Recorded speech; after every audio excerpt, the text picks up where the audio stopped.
សួស្តីទាំងអស់គ្នានេះគឺជាដំណើរកម្សាន្តរបស់ខ្ញុំទៅកាន់តំបន់អរ៉ៃទៅកាន់ក្រុងខេមរភូមិន្ទឡើងទៅផ្លូវជាតិលេខ10ទៅខាងសំឡូតនិងទៅខាងក្រុងបាត់ដំបងអូខេទាំងអស់គ្នាអញ្ចឹងនេះគឺខ្ញុំចេញពីព្រលឹមទៅតាមផ្លូវជាតិលេខ4ហើយឥឡូវផ្លូវជាតិលេខ4គឺគេធ្វើស្អាតតាមផ្លូវហ្នឹងរៀងពិបាកតិចតួចជាងនៅសល់ការដ្ឋានប្រហែលកន្លែងខ្ញុំជិះកាត់តែគឺស្រួលជិះហើយណាមួយដោយសារតែឥឡូវយើងមានផ្លូវលឿនលឿនអញ្ចឹងពេលចឹងជិះទៅតាមហ្នឹងដែរហើយអញ្ចឹងធ្វើឲ្យផ្លូវជាតិលេខ4គឺយើងស្ងាត់អត់សូវពិបាកជិះណាស់ទេតែរឿងវ៉ាជែងនៅលើផ្លូវជាតិលេខ4ហ្នឹងគឺអត់ដូរទេគឺនៅដូចតែកាលមុនអញ្ចឹងមកអញ្ចឹងអ្នកជិះនៅលើផ្លូវហ្នឹងត្រូវប្រយ័ត្នបន្តិចអញ្ចឹងនេះគឺខ្ញុំមកដល់កន្លែងផ្លូវបែកស្រែ7អញ្ចឹងយើងឡើងទៅខាងកោះកុងជិះតាមផ្លូវជាតិលេខ48ដែលយើងបត់ស្ដាំឡើងទៅណាស្អាតផ្លូវគឺធ្វើស្អាតមែនតើទាំងអស់គ្នាអាចមើលបានអញ្ចឹង view ផ្លូវហ្នឹងគឺ view ស្អាតផ្លូវស្រួលជិះគឺ the best ជាផ្លូវមួយដែលខ្ញុំស្រឡាញ់មែនទែនអញ្ចឹងនេះគឺខ្ញុំជិះមកដល់នៅខាងស្ពានស្រែ7គឺទាំងអស់គ្នាឃើញអញ្ចឹងស្ពានស្រែ7ហ្នឹងយើងឆ្លងមកគឺមានភ្នំអីនៅខាងមុខហ្នឹងគឺស្អាតខ្លាំងមែនទែនបាទអូខេទាំងអស់គ្នាអញ្ចឹងថ្ងៃនេះយើងទៅខាងកោះកុងឥឡូវខ្ញុំមកដល់ផ្លូវកោះកុងគេធ្វើស្អាតហើយកំពុងតែសម្រាប់គោលដៅថ្ងៃហ្នឹងយើងទៅខាងអរ៉ៃ camping ចេញពីអរ៉ៃ camping រួចបានយើងចេញទៅថ្ងៃស្អែកទៅខាងបាក់ខ្លងហើយទៅមើលស្តាមបាក់ថ្មីឥឡូវនេះសម្រាប់បន្តិចជិះមកយូរដែរប្រហែលម៉ោងចេញពីផ្ទះតាំងម៉ោង6:47អញ្ចឹងបន្ទាប់ពីយើងសម្រាប់រួចគឺយើងចេញដំណើរទៅតគោលដៅរបស់យើងគឺអរ៉ៃ camping ធ្វើម៉េចទៅដល់នឹងឲ្យបានមុនយប់ហើយជាក់ស្ដែងគឺទៅដល់មុនយប់ដែរអត់ fail ទេ plan ហ្នឹងហើយទាំងអស់គ្នាឃើញគឺនៅពេលដែលយើងចូលផ្លូវអរ៉ៃហ្នឹងផ្លូវរបស់គេហ្នឹងគឺពងតែធ្វើទេមិនទាន់ហៅទាំងស្រុងអញ្ចឹងមានកន្លែងធ្វើបតុងកន្លែងខ្លះក៏កស៊ូទៅកន្លែងខ្លះក៏ដីទៅហើយនៅថ្ងៃដែលខ្ញុំទៅនេះគឺចំពេលភ្លៀងអញ្ចឹងនៅពេលដែលជិះតាមផ្លូវជាតិលេខ48ហ្នឹងគឺស្ងាត់នេះទៅស្រឡាច់បើកថ្ងៃទៅពេលគ្រាន់តែបក់ចូលតំបន់អរ៉ៃហ្នឹងគឺចាប់ផ្ដើមមេឃនេះមកពពកខ្មៅហើយចាប់ផ្ដើមភ្លៀងចាប់ផ្ដើមអីមកធ្វើយើងពិបាកជិះហើយស្អែកឡើងខ្ញុំអង្គុយញ៉ាំអីជាមួយនឹងខាងអ្នកគាត់នៅតំបន់អរ៉ៃខ្ញុំឮគាត់និយាយថាគាត់ជាប់ម៉ូតូមករួចទេពេលដែលខ្ញុំជិះមកហ្នឹងព្រោះតែភ្លៀងហើយមានមកកន្លែងដែលវាកន្លែងហ្នឹងគឺវាបែកផុកយកហ្មងគឺអត់រួចទេពិបាកមកខាងតែគាត់ថាឡានហ្នឹងគឺដឹងតែជាប់ហើយនៅដល់កន្លែងហ្នឹងហើយខ្ញុំនឹងដាក់ទាំងអស់គ្នាមើលដែរខ្ញុំអាចបានថតខ្ញុំជិះម៉ូតូកាត់ដល់កន្លែងដែលពិបាកហ្នឹងទេតែខ្ញុំបានថតដល់កន្លែងផ្សេងទៀតនៅពេលដែលពងភ្លៀងហើយវាលក្ខណៈជាដីដែលងាយល្អហ្នឹងហើយដល់មួយដោយសារតែម៉ូតូរបស់ខ្ញុំជាប្រភេទម៉ូតូADV វាធ្ងន់នៅកង់វាហ្នឹងមិនមែនជាប្រភេទកង់ cross ប្រភេទអីទេអញ្ចឹងជាអ្នកដែលគាត់ជិះម៉ូតូហ្នឹងដឹងហើយCB ឬក៏ ADV អីហ្នឹងគឺវាល្អណាស់កង់របស់វាហ្នឹងហើយសំខ្ញុំមានធុងមានកតាបមានអីវ៉ាន់ច្រើនហ្នឹងអញ្ចឹងទម្ងន់វាកាន់តែថែមពីលើនឹងទៀតវាធ្វើឲ្យងាយល្អងាយអីតែសំណាងដែរគឺខ្ញុំជិះមកហ្នឹងគឺអត់ល្អអត់អីទេគឺរួចផុតតែធ្លាក់កតាបមកកន្លែងដែលខ្ញុំនឹងដាក់ក្នុងវីដេអូទាំងអស់គ្នាឃើញដូចគ្នាបាទអញ្ចឹងខ្ញុំនឹងដាក់កន្លែងដែលខ្ញុំជិះកាត់ផ្លូវផុកផ្លូវភ្លៀងហ្នឹងឲ្យទាំងអស់គ្នាមើលហើយខ្ញុំជិះជាក់ស្ដែងខ្ញុំគិតថាខ្ញុំជិះប្រហែលជាខ្ទង់2ម៉ោងជាងទៅ3ម៉ោងផ្លូវធម្មតាខ្ញុំគិតថាជិះប្រហែលខ្ទង់2ម៉ោងទៅខ្ញុំសួរគេណាហើយនៅពេលខ្ញុំចេញមកវិញហ្នឹងដោយសារតែអត់មានភ្លៀងអត់មានអីគឺខ្ញុំជិះតែនេះទេជិះតែ1ម៉ោងកន្លះគឺដល់ខាងក្រៅវិញបាទអញ្ចឹងផ្លូវនេះគឺសុបាយហត់ក៏ហត់ដែរគេទៅទាំងរំតែផុតអាកន្លែងដែលមានផុកពីអីហ្នឹងគឺមកហត់ខ្លួនណាទុកម៉ូតូជាប់រហូតទាំងអស់គ្នាតែអត់អីអានេះគឺជាបទពិសោធន៍ហើយណាមួយធម្មតាអ្នកដែលគាត់ចូលចិត្តជិះម៉ូតូចូលចិត្តអីខ្ញុំគិតថារឿងហ្នឹងគឺជាអីដែលធ្វើឲ្យ trip ហ្នឹងវាសុបាយវាអីដែរអញ្ចឹងណាសម្រាប់ខ្ញុំក៏ដូចគ្នាបើសិនជាស្រួលពេកហ្មងក៏ trip ហ្នឹងវាមិនសូវជាមានន័យវាមិនសូវជាសុបាយណាស់អញ្ចឹងក៏មានលេងឡំបែបនេះខ្លះដែរអូខេទាំងអស់គ្នាឥឡូវនេះខ្ញុំមកដល់អរ៉ៃ camping ទេដល់តាមផ្លូវហើយទៅឆ្លងកន្លែងពិបាកហើយមួយអាចមើលខាងក្រោយខ្ញុំបានវាអញ្ចឹងមានទឹកខាងគេមានទឹកធ្លាក់ទឹកអូរគៀនផ្លូវហ្នឹងហើយនៅខាងក្រោយគឺទេសភាពភ្នំមួយកាមេរ៉ាច្បាស់បាទទាំងអស់គ្នាខ្ញុំតែមើលឃើញអត់ទេប៉ុន្តែគឺភ្នំនៅខាងមុខហ្នឹងហើយមានពពកអីនៅពេញហ្នឹងបាទស្អាតមែនទែននិយាយទៅអ្នកដែលគាត់មកអរ៉ៃនេះគឺលក្ខណៈថាចូលមកក្នុងព្រៃហ្មងណាហើយអាផ្លូវខាងក្រោយនេះគឺពិបាកមនុស្សរៀងចោលខ្លាំងមើលបងពីហ្នឹងកំពុងដើរមកដូចគ្នាដែរអូខេឥឡូវខ្ញុំគិតថាប្រហែលជាបន្តិចទៀតទេដល់អរ៉ៃ camping ហ្នឹងជិះ nhưng cái tên chơi châu và hai chia mà mỏng chung trực tim mà sắp lên từ vải phọc nó cứ phọc lạ lắm đây có ho đây có mà tôi làm cái qua so vào gì thì luồng cái mà luồng cứ lạ mình chân chi tiết về chân ở sofa tao đua mà đo đấy thì thật lẹ cả ta mà đo mình nó cứ của bạn mình chân ok chân tập về từ đó là máy cầm thọt to thì không nên mưa chạy ok lại đi nhung mà đo rảnh camping ấy tâm ta set up tăng ấy hay tăng nó cứ nơi một tập một sân tại chi du mình đến bây giờ tập hơi của bạn không liên không nhưng có thể nhung mà đó là tung và hai màu bay lại đi mau buồn một thầy thì về để set up tăng thôi hay nên lý dương bó tắm bởi sự kim nhảy vô spec cái cứ mà nè đọc là thầy kim là hai bên ấy dương anh có mong bằng những thầy nhung có mong hộp tục nhầm bị nâng đây chân nên đấy tụi nó đi khơi những thứ sạch thế nên càng khổ những nước cứ tật đặt lẹ mò như một bột mình đã đi sạch ok ở đây trắng nghĩ nắng dưới cái bóng hộp ấy nhưng mà nhắm nên một đất thầy phải tập món sạch bạn nhân trên tụi nào tới khăn có con ok tụi nó này lời ní mau con mùi con bệnh thì nhưng mùi tự hỏi hiện toàn hơi ấy thì hà lợi công việc nhắm bài này toàn để nhung việc đang khổ cho nhất chân cái này nó bỏ tán cứ nên bọn tật đôi dạng những thọt video cái thang từ đó xét cái thang này sẽ ai bằng chắc mình được gọt ở màu kia cho mình trở sang cái nhung khơi được nhưng mình không nhẹ hay kiểu nó sẽ bộc lực bọc kia tụi tới số phát số này hay bộc lực bọc kia cực chui vậy trời chân là ngày sẽ ai chậm như mà to tầm nào tôi quýnh bàn chân lắm nhung ngược máu từ một tập một ấy đọc mấy hái từ họ trộn thì họ trộn cái họ trộn lượt tim muối nhưng mà đại ra trộn tim muối ấy thì lượt tim muối nè nè luôn cái việc ra họ lại thì liền đó ông cùng cái nào bạn ấy nhớ mà tại họ lượt tim muối thì bao là tập vô mà hay riêng serial đấy ta chốt cháy ở đây tới hay ai mới footage để nhung bạn thọt lên lượt tim muối bao nhiêu thằng bạn quick shot phong thì manual shot phong bộ chốt nhé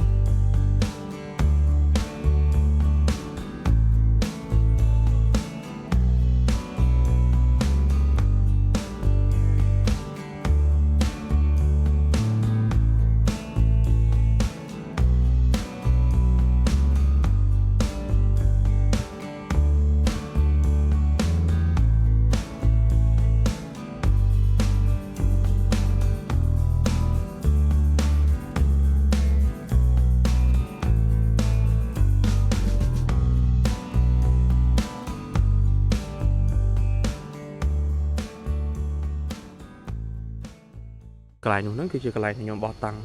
hay được mà khi mưa khơi cứ nên tật hồ mò hồ để tới cứ chụp mình cứ đập vào lại tật nâng tê đây hồ từ thằng đó mà san mình thấy fresh lắm lời đi cô nhân cà phê tít hay về tọt mỗi trăm dương trên tầm nào tới to mình nhưng đã thọt phăng xem nơi khang lại camping nhé thì chân trả sai nước tụm nào bao dưới nhung tư cọ công và tại plan trên bị cọ công nó nước từ phụ sạch vậy và tại còn đang dục nắng cứ nhung từ kỳ nó khang cọ công sẵn kỳ nữ số một phụ nực số một đại chân trong từ kỳ nó số một nó mới trong từ mua Starbucks không thì chấn đồng bay ai từ chill nghĩ là Starbucks quán tôi nhung kia nhung còn kia nhung có trong chừng bự là lỏ cứ miền tại nơi các bạn đang chấn này chân cái này nhung kia những cứ nơi khang bạc không này hơi nơi về đẹp bật lắm dương trên từ khăn cổ xanh nó dương lang tam âu xong nó hẹp tò máu dương hú tới kia nó xung lột nơi ngày sải ba hà lợi nó ở mấy thứ ấy đó cứ chia lắm cái cà phê mưa tập nên là một nhóm cứ tập ở đây bạn anh mơ bán bạn tập thì anh ấy cứ cà phê bao nhóm cà phê nó kia vô máu bài kèo tiền hay là ở mấy cái bộ miền ấy nhằm thành chấm thì特色cái đó thì khơi特色array và brand array eco resort cho như cái tao mau này bờ sân xẹp nhóm á này nhưng mà recommend theo bờ sân chụp máu cô ta cho này pe dùng chợ nằm bên nơi này chỉ là nhung máu nhung miền pe dùng tách pe chẳng nhưng mà sơ ban enjoy dùng chợ nhé nhưng cái ta bờ sân dùng máu kinh bị dục ấy là một máu kinh bị dục dùng chi máu hot dùng sự mẹ mà dục với sải lắm cứ dùng ai enjoy được lại đi nhằm từ cà phê một tập rất có chill đây hay mình cái làn chỉ chất năng mà cho này tay nhỏ ban tới đôi chai ở đây như vậy tay như là các cái nhưng thằng mòn làm sao thì ok chẳng tập anh nắng chân video và top nhưng cái tay dương ảnh chụp nên là khang trong camera của mình một đòn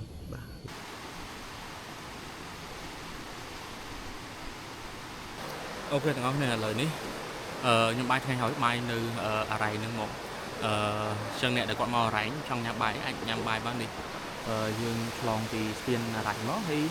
nơi cả làm đây anh ấy cà phê kéo TP bao nhiêu chân tranh vì nâng tới dương từ to tới khang trong camera của mình cái ta chụp hai giờ vì mong trên bay mong đấng tam lời của mong sao mấy bạn thì lưu này để còn mong có cái bạn mình chọn làm được ok chân video trên mình đang tới trong những thọt ở tam lời của các em mưa hơi và hai chị nhưng mong pi ha chân anh được tung và hai chị pi ha mười hai pi hai hai một bảy buôn ấy bằng tờ đó năm mươi anh chụp tam lời lại chẳng người này cái tầm nàoตลอดตัววิ่งมาnhóm tranh bị khang nằm bàn rày từ plei chơi lại sai bông bấy chỉ bùa từ khang trong camera của mình vẫn chẳng nhóm chi màu ní cứ ở bên phlieng ở bên này thế phlieng đấy người ta phlieng nơi cái lại plei cái số nữa chẳng cứ ở bạ đây nông ca chi hay chi màu tạm plei nữa miền cái chọp lan chọp ấy đấy rồi tụi ông này khơi nhá tại còn là anh ấy cứ plei số đó nên quạt chọp lan mở rồi ra lan quạt đường thùng thì trên nó cứ anh ở bên đây cứ click trả sao bỏ mà tôi thằng cái đó chân chụp thì trả sao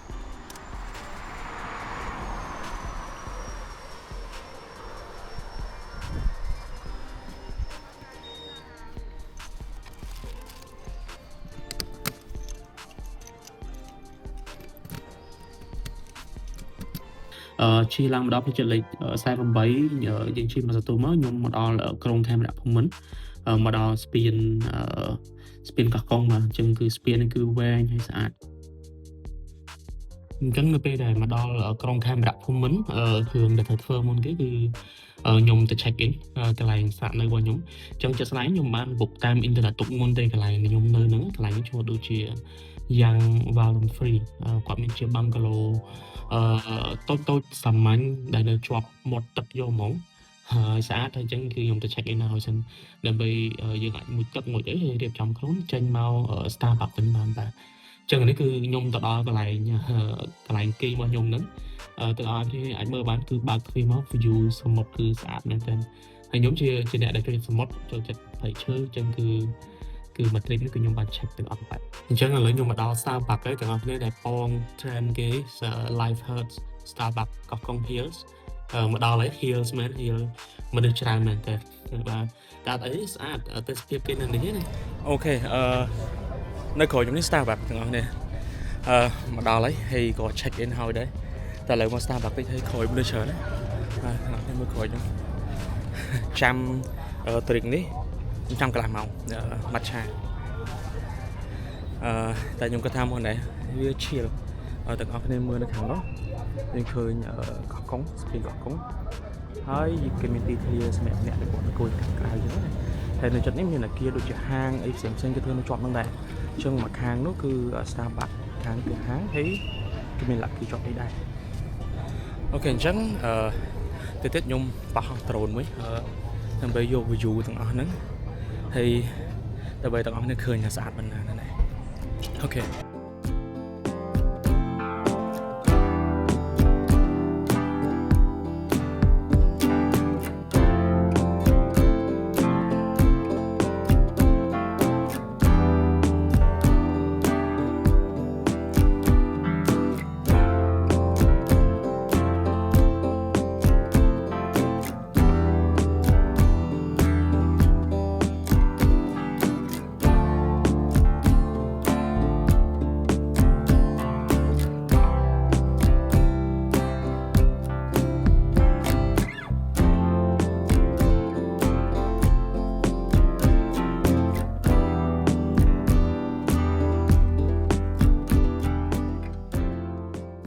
chân nhung trên Starbucks nó cứ hồ anh em tích chân tinh bãi cha hay làm phới thấy có chỉ cần lần không còn cái thì đang chẳng có nó không có cái công nghệ chờ off được tổng này khơi chứ ប៉ុន្តែនៅពេលដែលខ្ញុំជិះចេញទៅខាងឆ្នេរបាក់ខ្លងកន្លែងដែលខ្ញុំគេងហ្នឹងគឺវារៀងស្ងាត់វិញបាទអញ្ចឹងគឺនៅក្នុងថ្ងៃនេះគឺមានតែប៉ុណ្្នឹងឯងហើយស្អែកឡើងគឺយើងងើបមកគោលដៅរបស់យើងគឺទៅផ្លូវជាតិលេខ10ឆ្ពោះទៅខាងសំឡូតអូខេបងប្អូនឥឡូវនេះខ្ញុំកំពុងតែនៅឆ្នេរបាក់ខ្លងកំងបាយកំងញ៉ាំមុននឹងចេញទៅខាងសំឡូតទៅសាក់ទៅសំឡូតម្ហូបនេះរបស់ខ្ញុំអញ្ចឹងមានមកឆាម្រេចខ្ចីហើយបាយសតែប៉ុណ្្នឹងហើយឥឡូវនេះមក10 20នាទីចឹងខ្ញុំគិតថាខ្ញុំប្រហែលជាចេញពីទឹកក្នុងប្រហែលជាម៉ោង1ហើយហើយជិះប្រហែលជា4ទៅ5ម៉ោងតែខ្ញុំគិតចឹងយកទៅដល់នោះប្រហែលជាល្ងាចតែខ្ញុំឈាមហើយណាមួយខ្ញុំតាមផ្លូវមកជិះទៅទៅដល់ខ្ញុំយកបានទេបាទខ្ញុំបានបោះដ្រូនយកមក shot ដែរនេះចឹងខ្ញុំកាត់វីដេអូចូលអូខេដល់អញ្ចឹងជួបគ្នាបន្តទៀតគឺនឹងជាស៊ីននៅតាមផ្លូវផ្លូវជាតិលេខ10ដែលគេធ្វើភ្ជាប់ពីខាងពោធិ៍សាត់មកកោះកុងហើយជាលើកទី1ដែលខ្ញុំជិះតាមផ្លូវជាតិនឹងលើកគ្នាហើយខ្ញុំឮគេថា view នៅនឹងស្អាតចឹងចាំ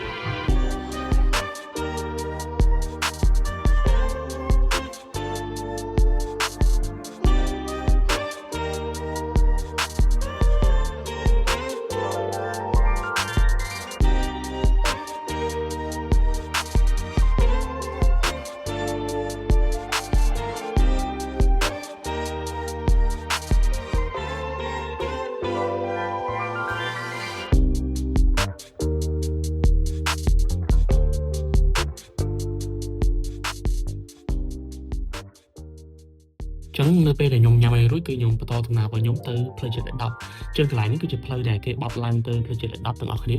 ហើយតាមពិតផ្លូវនេះគឺអត់ស្ងាត់ទេនៅពេលដែលខ្ញុំជិះទៅនេះគឺមានមនុស្សគាត់ជិះវាមិនច្រើនខ្លាំងព្រោះគឺមានជិះបន្តកាត់គ្នារហូតចឹងមានឡានមានម៉ូតូបាទចឹងផ្លូវគឺអត់ពិបាកជិះទេគឺហើយ 100% គឺស្អាតហ្មងបាទពីដើមដល់ចប់ដែលខ្ញុំជិះទៅចឹងផ្លូវជាតិលេខ10នេះបើសិនជាអ្នកដែលគាត់ធ្លាប់ជិះគឺគាត់ដឹងគឺទេសភាពខ្ញុំគិតថាគឺមិនអាចទៅរកណាបានទេគឺ unique មែនតើគឺស្អាតខ្លាំងគឺបើនិយាយពីចន្លងមិនខុសមកមើលតាមផ្លូវទាំងអស់គ្នាព្រៃឈើដាច់កតុយភ្នែកហើយស្អាតមែនតើនៅផ្លូវកោងអីនិយាយទៅគឺអ្នកដែលគាត់ស្រឡាញ់នៅក្នុងការជិះ road trip ណាគឺខ្ញុំ recommend ណែនាំ100 លើ 100 គឺធ្វើមិនត្រូវតែសាកផ្លូវហ្នឹងឲ្យបានដោយសារតែវាស្អាតហើយវាងាយស្រួលជិះគឺអត់ពិបាកជិះទេហើយអញ្ចឹងខ្ញុំជិះទៅតាមផ្លូវនេះហើយមានស្ពានមានអីច្រើនហើយនៅតាមផ្លូវហ្នឹងក៏មានស្ពានមួយដែលជាស្ពានខ្ពស់ជាងគេបំផុតនៅខ្មែរដូចគ្នាដែរហើយខ្ញុំនឹងនាំអ្នកទាំងអស់គ្នាទៅមើល view នៅស្ពានហ្នឹងទាំងអស់គ្នាអូខេទាំងអស់គ្នាអញ្ចឹងឥឡូវគឺខ្ញុំមកដល់ស្ពានដែលខ្ពស់ជាងគេបំផុតនៅខ្មែរគឺមានឈ្មោះថាស្ពានតេជោសន្តិភាពរិស័យជ្រុំគឺស្ពាននេះគឺខ្ពស់ហើយស្អាតមែនទែនហើយនៅពេលដែលអ្នកនរមកដល់នៅពេលមុនមកដល់ស្ពានគឺគេមានកន្លែងចតឡានចតអីដែលមានលក់អាហារលក់ទឹកលក់អីហើយមានចំណតអីអ្នកទាំងអស់គ្នាអាចឈប់នឹងបានហើយអាចដើរទៅមើលស្ពានអញ្ចឹងណាហើយនៅខាងចុងនោះក៏មានដូចគ្នាដែរអញ្ចឹងអ្នកទាំងអស់គ្នាអាចចង់ចតទៅខាងណាក៏បានដែរអញ្ចឹងហើយទាំងអស់គ្នាឃើញគឺមនុស្សច្រើនតែសារតែថ្ងៃខ្ញុំទៅនោះគឺថ្ងៃបុណ្យទានអញ្ចឹងខ្ញុំគិតថាគេមកមើលស្ពាននឹងដូចគ្នាអញ្ចឹងអ្នកខ្លះគាត់ឈប់ឡាននៅខាងចុងស្ពានអ្នកគាត់ឈប់នៅលើស្ពានតែសម្រាប់ខ្ញុំសំណពរទាំងអស់នេះគួរតែឈប់នៅខាងគៀនស្ពានទៅកុំទៅឈប់នៅលើហ្នឹងវាអត់ធ្វើសុវត្ថិភាពអីណាមួយអាចបង្កការកកស្ទះនៅលើហ្នឹងដែរតែ view ស្អាតខ្លាំងទាំងអស់គ្នាហើយខ្ញុំបានថតយកប្លង់ដ្រូនយកអីនៅលើស្ពានហ្នឹងដូចគ្នាដែរទាំងអស់គ្នាអាចចាំមើលបានអូខេទាំងអស់គ្នាឥឡូវនេះខ្ញុំមកដល់ស្ពានដែរខ្ពស់ជាងគេនៅខាងក្រោយខ្ញុំទាំងអស់គ្នាអាចមើលបានជាមួយខ្ញុំនឹងបោះដ្រូនយកមកប្លង់ពីក្នុងហើយម្រាមមកតែច្រើនខ្ញុំឈប់សម្រាប់បន្តិចឲ្យម៉ូតូត្រជាក់ដែរអញ្ចឹងទុកត្រជាក់បន្តិចយកបន្តមកខ្ញុំចេញដំណើរទៅទៀតស្អាតនៅក្រោមនេះគឺឆាប់ទាំងអស់គ្នាមើលទៅគឺមានទឹកធ្លាក់មាននៅខាងក្រោមអញ្ចឹងតែស្ពាននេះគឺខ្ពស់ខ្លាំងខ្ពស់មែនតើ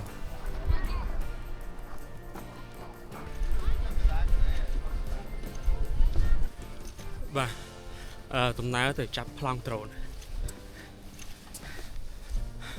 ចឹងយើងដើរទៅកណ្ដាលមិនស្អាតហើយមើលទៅខាងក្រោមបាទ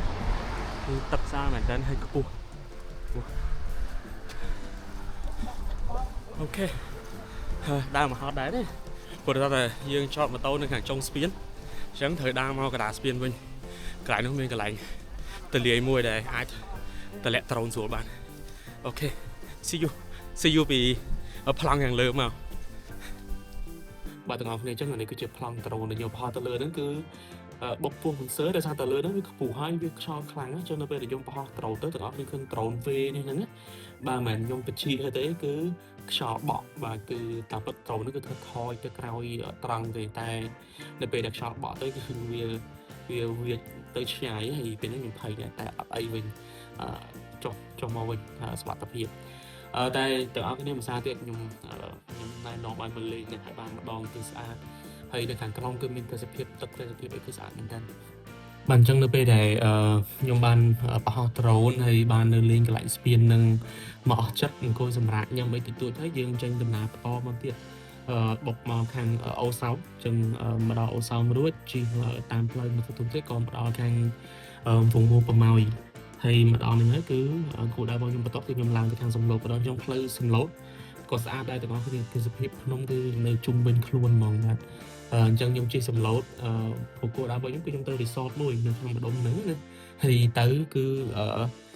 Google Map ធ្វើ C ទៀតអញ្ចឹងអ្នកនរគ្នាឃើញអញ្ចឹងមកដល់នេះគឺខ្ញុំបត់តាម Google Map បត់មកខាងឆ្វេងហើយបន្តមកក៏ត្រូវបត់ស្ដាំវាអត់ស្ដាំគឺផ្លូវគឺផ្លូវពិបាកជិះវាអត់អ្នករហូតហើយនៅក្នុង Google Map ហ្នឹងគឺឃើញយើងវាបែកទៅណាដែលអត់មានផ្លូវមានអីចឹងតែចេះតែជិះអញ្ចឹងក៏ជិះទៅត្រង់រហូតដល់មកដល់ផ្លូវគ្រួសវិញហើយក៏ Google Map ហ្នឹងវាឲ្យបត់ទៅតាមផ្លូវណាមើលទៅអត់តំណងទៀតអញ្ចឹងខ្ញុំអត់ទុកចិត្តព្រោះថាតំចាញ់បោកហើយអញ្ចឹងក៏តេសួរគេបញ្ជាក់ទៅ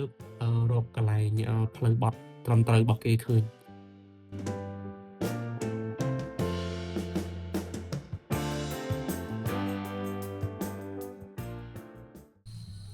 អូខេសួស្តីម្សាទេទាំងអស់គ្នាឥឡូវនេះម៉ោង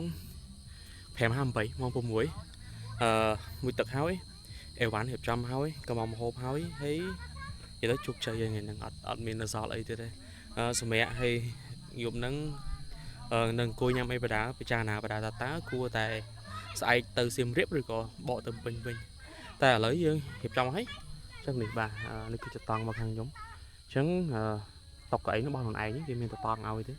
ហើយទាំងអស់គ្នាអាចឃើញបានចឹងកន្លែងនេះគឺតង់របស់គេផ្សេងទៀតដែរបាទហើយនៅខាងនោះហ្នឹងគឺកន្លែងបន្ទប់ទឹកចឹងresort នោះមនុស្សច្រើនណាជាក់ស្ដែងហើយតែប៉ុន្តែខ្ញុំធ្លាប់ check ឃើញយូរហើយខ្ញុំ check ឃើញតាម Google Map ដែរទៅតាមតែលើកនេះបានមកផ្ទាល់អញ្ចឹងជាមួយទៅទៀតយើងបាយនឹងមកដល់ហើយព្រោះខ្ញុំក៏អង្កេតឲ្យគេថាមកស្ទូចទៀតអត់បានហើយជាមួយខ្ញុំនឹងដើរមកជុំដែរមើលនៅក្នុង resort នឹងវាធំដែរមកចកេះភ្នំហ្នឹងអូខេ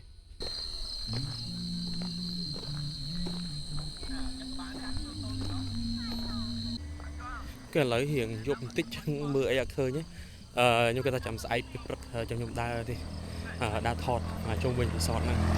តែទាំងអស់គ្នាអាចមើលទៅត្រង់បាទអញ្ចឹងស្អាតខ្ញុំគាត់ថាបើសិនជាថ្ងៃរៀងស្រឡះណាយើងអាចមើលថ្ងៃលិចមើលអីនេះបានដូចគ្នាដែរតែឥឡូវយើងគាត់ដែរគឺបកទៅតង់វិញហើយរងចាំមកហូបអីគេយកមកឲ្យបាទមានអីបែបនេះខុសស៊ីដែរតាអញ្ចឹងខ្ញុំគាត់ថាប៉ុណ្ណឹងមកល្មមតម្លៃមកយប់នេះគឺ$15ខ្ញុំ check ក្នុង page ពេលសួរគាត់ទៅគាត់ថា18តែមកចាក់ស្អីគឺ15ខ្ញុំមិនដឹងដែរអត់ដឹងថាតម្លៃនេះជាតម្លៃទូទៅរបស់គេឬក៏មិនតែសម្រាប់ខ្ញុំគឺប៉ុណ្ណឹងគឺអូខេនៅក្នុងនោះគេមានភួយមានខ្នើយមានអីមកស្អាតសម្រាប់ឲ្យយើងអញ្ចឹងណា Hello ទាំងអស់គ្នាឥឡូវនេះម៉ោង7កន្លះខ្ញុំញ៉ាំបាយហើយមកហូបមកដល់ញ៉ាំបាយហើយរៀបចំអីវ៉ាន់សាកថ្មស្អីហើយទៀតហ្នឹងរៀបចំអីវ៉ាន់ទុកហើយមួយទឹកដុតវិញចុះគេអញ្ចឹងខ្ញុំគិតថាប្រហែលជានឹងទៅវិញថ្ងៃស្អែកហ្នឹងព្រោះដោយសារតែខ្ញុំចង់មានពេលមួយថ្ងៃដើម្បីសម្រាកហើយណាំមួយអាចថាយកពេលនឹងកាត់វីដេអូឲ្យផងព្រោះដោយសារតែខ្ញុំខាងកាត់វីដេអូយូរដែរអញ្ចឹងត្រូវអង្គុយរាវមកវិញso far trip នេះខ្ញុំបានទៅកន្លែងដែលខ្ញុំចង់ទៅច្រើនទី1ខ្ញុំបានទៅអារ៉ៃខ្ញុំចាក់ស្អែកទៅខ្ញុំធ្លាប់ từ khăn đôi khăn Singapore khăn chỉ phạt khăn ấy chẳng á và ta ráng cứ giờ lượng tìm muối cho tới ráng vui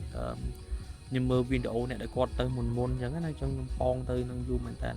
hay từ khăn cọt cống chạy sang tới nhóm học từ chê nhưng học từ thậm chí phạt từ Singapore từ khăn từ bài khăn cọt sạchហើយទៅដល់កោះកុងក្រៅដែរប៉ុន្តែកោះកុងក្រៅខ្ញុំជិះទូកពីកោះស្ដាច់ទៅចឹងខ្ញុំបានចូលទៅដល់ក្រុងខេមរភូមិន្ទឬក៏បានជិះទៅឆ្ងាយទេតាមផ្លូវជាតិ48ហ្នឹងអញ្ចឹងនេះលើកទី1តែខ្ញុំចូលទៅដល់កោះកុងដល់ក្រុងគេហ្មងក្រុងខេមរភូមិន្ទអញ្ចឹងខ្ញុំបានទៅដល់កន្លែងនេះខ្ញុំចង់ទៅអញ្ចឹងរ៉ែងខេមរភូមិន្ទហើយមួយទៀតគឺផ្លូវដែលបុកពីកោះកុងមកពោធិ៍សាត់ចឹងគឺខ្ញុំពងយូរហើយផ្លូវអូសោមហ្នឹងគឺជិះឡើងពីកោះកុងមកពោធិ៍សាត់ខ្ញុំចង់ជិះយូរហើយដល់ពេលដែលខ្ញុំបានដើរលេងកាត់ផ្លូវដែលស្អាតហ្នឹងគឺខ្ញុំសប្បាយចិត្តហើយឆ្នាំមុនខ្ញុំបានជិះទៅខាងមួយប៉ែកទៀតដែលខ្ញុំឡើងពីពេញទៅមណ្ឌលគិរីឡើងទៅខាងព្រះវិហារហើយបន្តមកឡើងមកសៀមរាបបន្តមកឡើងមកបាត់ដំបងទៅពេញវិញអញ្ចឹងឆ្នាំមុនខ្ញុំទៅប៉ែកហ្នឹងឆ្នាំនេះខ្ញុំធ្វើមួយប៉ែកទៀតឆ្នាំមុនខ្ញុំជិះប្រហែលជា1700គីឡូប៉ុន្តែឆ្នាំមុនផ្លូវវាស្រួលរហូតហើយវាសាមញ្ញផ្លូវជាតិធម្មតាតែលើកហត់នេះលើនេះគឺផ្លូវស្អាតចឹងខ្ញុំសប្បាយចិត្តសម្រាប់មួយ trip ហ្នឹងជាក់ស្ដែងទៅខ្ញុំមិនដឹងថាខ្ញុំត្រូវនិយាយអីទៀតខ្ញុំមិនដឹងថាខ្ញុំកាត់វីដេអូហ្នឹងចូលអត់ទេវាលក្ខណៈថាថតអត់មាន concept អត់មានអីចេះនឹកឃើញអីនិយាយហ្នឹងអញ្ចឹងណាបាទទាំងអស់គ្នាអញ្ចឹងកន្លែងនេះខ្ញុំដាក់អញ្ចឹងហ្មងទៅព្រោះអត់ដឹងនិយាយអីខ្លះទេនិយាយទៅប៉ែអញ្ចឹងពេកនិយាយរឿងជីវិតនិយាយរឿងនេះនោះអញ្ចឹងហ្នឹងហើយខ្ញុំដាក់អញ្ចឹងទៅជាមួយថ្ងៃណាមួយខ្ញុំដាក់ extended version មួយដាក់មក clip នឹងចូលទាំងអស់ដូច podcast ខ្ញុំហ្មងដូចជាប៉ុណ្្នឹងហើយso good night ហើយវីដេអូស្អែកបន្តទៀតយើងនឹងជិះបកទៅពេញវិញទាំងអស់គ្នាតែខ្ញុំនឹងចូលបាត់ដំបងតិចដែរបាទ